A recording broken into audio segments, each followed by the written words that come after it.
السلام عليكم ورحمة الله وبركاته. ازيكم يا حبايب قلبي؟ عاملين ايه؟ يا رب تكونوا بخير وفي احسن حال. برحب بكم من مطبخ ام انس. يا رب اكون عند حسن ظنكم دايما وعجبكم، وان شاء الله كل وصفاتنا معانا اقتصادية وتعجبكم حبايب قلبي. النهاردة حبايب قلبي هنعمل حاجة بسيطة كده للاولاد عشاق الشوكولاتة بقى الكاكاو والحاجات ديت، بيروحوا طبعا مخصوص يشتروها من السوبر ماركت، فقلنا ان احنا نعملها بايدينا بقى في البيت للاولاد. امنة كده، ما فيهاش مواد حافظة، وعارفين احنا عاملين فيها ايه بالظبط ومكوناتها ايه. هنقول مع بعض، هنعمل مع بعض يا حبايب قلبي النهاردة كيكة الهوهوز الجميلة بالكاكاو وهوهوز بطريقة سهلة جدا وجميلة. هنصلي على الرسول عليه الصلاة والسلام ونسمي الله كده ونبدأ مع بعض ونشوف المقادير معانا ايه.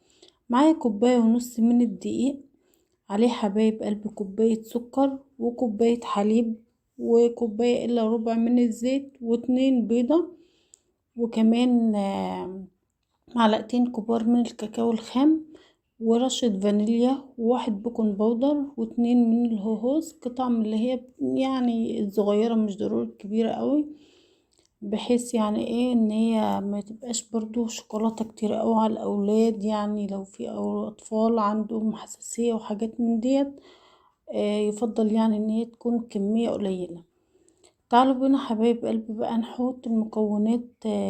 هنضيف بقى الحليب وعليه السكر وعليه الزيت وعليه الكاكاو وعليه الهوهوز بتاعنا، ونضربهم كلهم في الكبة في الخلاط على حسب يعني ما انت هتشتغلي.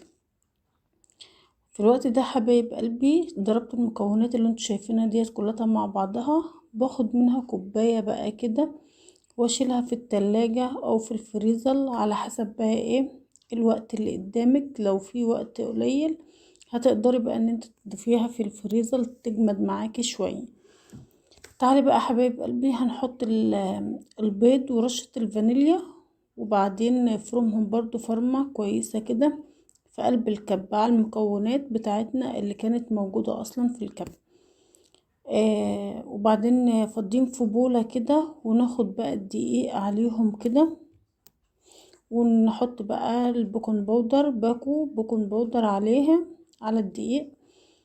زي ما انتم شايفين كده حبايب قلبي المكونات بتاعتنا كلها ما شاء الله سهلة جدا وجميلة وموجودة في قلب البيت. في اي وقت ان انت تقدري تحضري الكيك دوت لاولادك في ثواني بيكون جاهز. ببدأ بقى ان انا اخلط الخليط ده كله مع بعضه، المواد الجافة على المواد السائلة، واخلطها كويس جدا بحيث ان هي تتخلط مع بعضيها كده وتندمج مع بعضيها.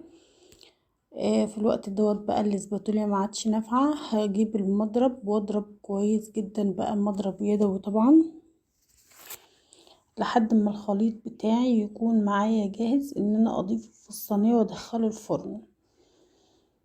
في الوقت دوت بكون محضرة الفرن بتاع حبايب قلبي على درجة حرارة 180 درجة.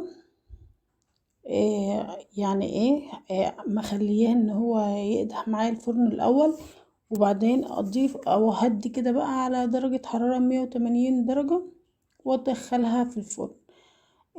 حبايب قلبي عايزة اقول لكم معلومة، طبعا الدقيق بيختلف من دقيق للتاني، في دقيق بيقبل سوائل كتير وفي دقيق ما بيقبلش سوائل. الدقيق بتاعي حسيت ان هو يعني ايه العجينة بتاعتي جامدة كده معايا، حابة ازودها، زودتها بالظبط معلقتين من الحليب، عملت معايا بقت سايلة وجميلة جدا. وكده الخليط بتاعي بيكون جاهز. بحضر بقى الصينية اللي هضيف فيها الخليط، بدهنها دهنة من الزيت او دهنة من السمنة على حسب رغبتك. في الوقت دوت بتكون الصينية بتاعتي جاهزة، بنزل بقى بالخليط بتاعي زي ما انتوا شايفين كده اهو، ما شاء الله قوامه جميل جدا، مرن كده، يعني بينزل معايا بكل سهولة، مش ناشف. تمام.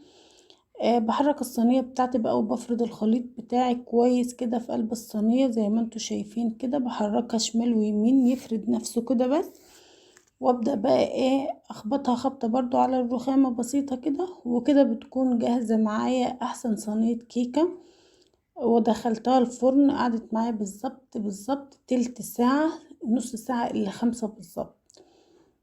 تمام كده خرجت وهي سخنة. طبعا بضيف عليها المكون اللي احنا كنا شايلينه في التلاجة، وهو الصوص اللي هنضيفه على الوش بتاع الكيكة بتاعتنا. لو حابة الصوص بتاعك يكون اتقل من كده، زودي بقى المكونات بتاعتك اللي هي الهوز، وكمان شوية من الزيت. هنزوقها بقى بأي حاجة عندك، حتى لو فول سوداني مبروش، جوز هند، أي حاجة، الذوق على حسب رغبتك انتي. تعالي نقطعها بقى مع بعض كده ونشوف جمال الكيك ذات نفسه. هشة جدا وجميلة جدا، وكمان قلبها مفتح جدا يعني، وجميلة جدا، وحاجة سريعة للأولاد. لو هتعمليها كل يوم وتحضريها كل يوم لأولادك أحسن بكتير طبعا من الكيكات اللي بتشترى من السوبر ماركت، وبتكون كمان قطعة صغيرة خالص، وأقل حاجة ب2 ب3 جنيه. فالمهم ان انتي هتوفري. والسلام عليكم.